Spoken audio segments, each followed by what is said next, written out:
ननद शिखा परिवार की लाडली बिटिया या फिर यूं कहें कि परिवार की आन बान और जान जब घर में होती तो ऐसा लगता मानो घर में आसमान टूट पड़ा हो।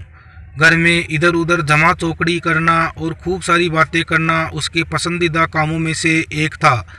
शिखा के दादाजी शिखा को बहुत प्यार करते थे, लेकिन आजकल उन्हें शिखा की एक चिंता और खाई जा रही थी और वो थी शिखा की शादी की चिंता। बस दादाजी अब हर परिवार में शिखा का ससुराल ढूंढते, लेकिन शिखा को शादी नाम से ही इतनी चिढ़ थी कि शादी का नाम सुनते ही वह गुस्सा होकर मुंह फुलाकर एक दूसरे कमरे में बैठ जाती। खैर थोड़ी देर में उसका गुस्सा खुद ब खुद उतर जाता और वो वापस अपनी धमा चौकड़ी में व्यस्त हो जाती। काफ़ी खोजबीन के बाद भी शिखा के दादाजी को कोई ऐसा परिवार नज़र नहीं आया जहां वे अपनी लाडली बिटिया की शादी कर सके। इसलिए उन्होंने अपने बचपन के दोस्त से इस बारे में राय लेने का निश्चय किया। बस फिर क्या था, वे अपने दोस्त राय बहादुर से मिलने बरेली की ओर निकल पड़े। अगले दिन जब वह बरेली पहुंचे तो राय बहादुर ने स्टेशन पर ही उनके लिए गाड़ी भेज दी थी। 10 साल बाद अपने बचपन के दोस्त से मिलने के लिए वे भी बड़े उतावले थे। गाड़ी धीरे धीरे राय बहादुर के घर की ओर बढ़ी। बड़ा सा बंगला, बंगले के आगे बगीचा, गाड़ियां और नौकर चाकर देख दादाजी का मन खुशी से भर गया। इन 10 सालों में राय बहादुर ने कितनी तरक्की कर ली है, नहीं तो 10 साल पहले राय बहादुर के पास था ही क्या। बस यही सब सोचते सोचते शिखा के दादाजी अपने दोस्त के बंगले पहुंच ही गए।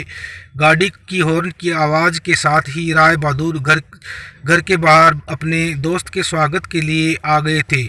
अपने दोस्त को गले लगाकर वे दादाजी को अंदर ले गए। घर अंदर से भी काफ़ी शानदार था। अपने दोस्त की संपन्नता को देख शिखा के दादाजी भी फूले नहीं समाये। चाय नाश्ता के बाद राय बहादुर ने उनके खास दोस्त से आने का कोई खास कारण पूछा।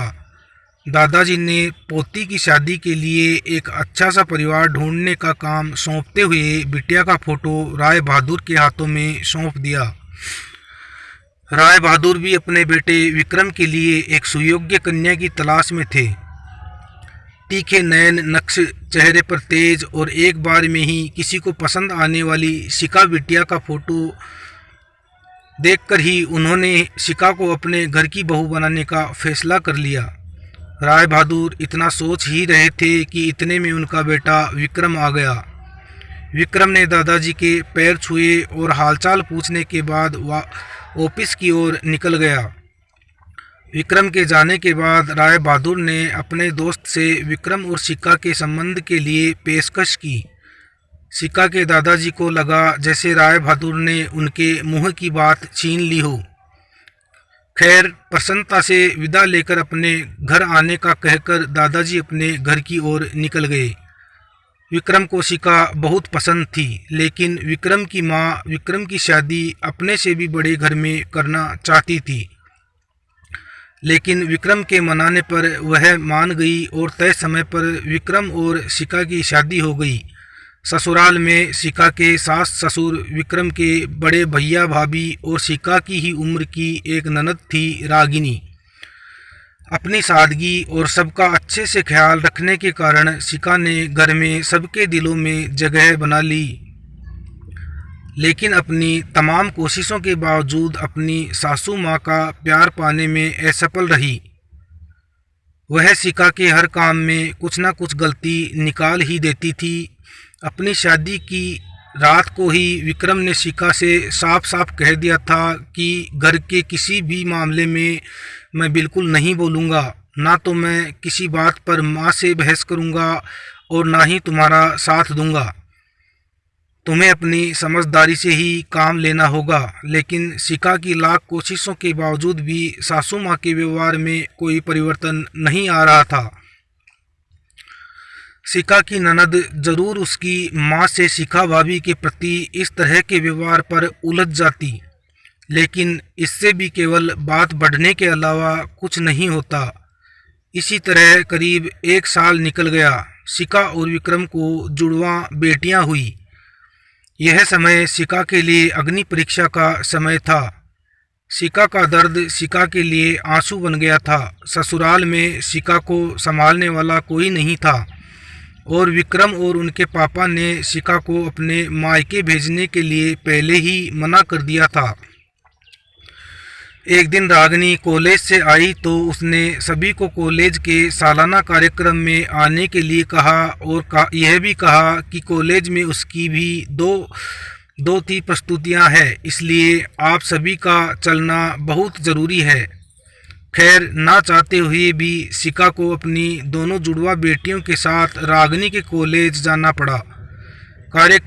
कार्यक्रम की शुरुआत में ही गीत संगीत से प्रस्तुतियां हुई। उसके बाद मॉडलिंग राउंड शुरू हुआ। दर्शकों ने तालियों के साथ सभी का उत्साहवर्धन किया। मॉडलिंग में रागिनी ने भी हिस्सा लिया था। आखिरी राउंड में रागिनी के साथ 4 और लड़कियों को सेलेक्ट किया गया, जहां सभी से जज द्वारा एक एक सवाल पूछकर विजेता घोषित करना था। सवाल जवाब का दौर शुरू हुआ। इसी कड़ी में जज साहिबा ने रागिनी से सवाल पूछा, अगर घर में तुम्हारी माँ और भाभी में से किसी एक का साथ देना हो तो तुम किसका साथ दोगी? पूरे सदन में खामोशी छाई थी। सभी रागिनी के जवाब की प्रतीक्षा कर रहे थे। तभी रागिनी ने थोड़ा आगे बढ़कर कहा, अगर भाभी सही हो तुम अपनी भाभी का। जज साहिबा ने आगे पूछा, क्यों? रागिनी ने जवाब दिया, क्योंकि मुझे भी कल किसी की भाभी बनना है। जवाब सुनते ही पूरे सदन में तालियां गूंज उठी। सभी रागिनी की सोच और उसके सटीक जवाब की प्रशंसा कर रहे थे। रागिनी को विजेता घोषित किया गया। पुरस्कार लेने से पहले रागिनी ने सभी से कुछ कहने के लिए माइक थामते हुए कहा, हर बेटी अपनी माँ से बहुत प्यार करती है और माँ भी अपनी बेटी के दिल के करीब ही सबसे करीब होती है। इसी तरह हमारे घर की बहुएं भी तो किसी की बेटियां हैं। आज हम किसी की बेटियां हैं, कल से किसी की भाभियां और बहुएं बनेंगी। अगर कल से हमें कुछ दुख हुआ तो हमारी माँ को भी दुख होगा और इसी तरह हमारे घर की बहू को भी दुख हुआ तो उनकी माँ को भी दुख पहुँचेगा। और इन दुनिया में किसी भी इंसान को किसी की माँ को दुख पहुँचाने का कोई हक नहीं है। इसलिए हर सास अपनी बहू को अपनी बेटी समझे तो आगे चलकर उनकी बेटी भी खुश रहेगी। रागिनी के इतना कहते ही पूरे सदन में एक बार फिर से तालियों की गड़गड़ाहट से गूंज उठा। तालियों की गड़गड़ाहट के बीच ही शिका की सास ने शिका को गले से लगा लिया। आशा करता हूँ छोटी सी कहानी आपको पसंद आई होगी। इस कहानी पर आपकी क्या राय है हमें कमेंट करके ज़रूर बताएं। कहानी पसंद आई हो तो लाइक और शेयर करना बिल्कुल भी न भूलिए। चैनल पर नए हो तो चैनल को सब्सक्राइब ज़रूर कीजिए और घंटी के निशान को ऑल पर सेलेक्ट करें, जिससे कि आने वाले सभी वीडियो के नोटिफिकेशन सबसे पहले आपको मिल सके। कहानी सुनने के लिए आपका बहुत बहुत धन्यवाद।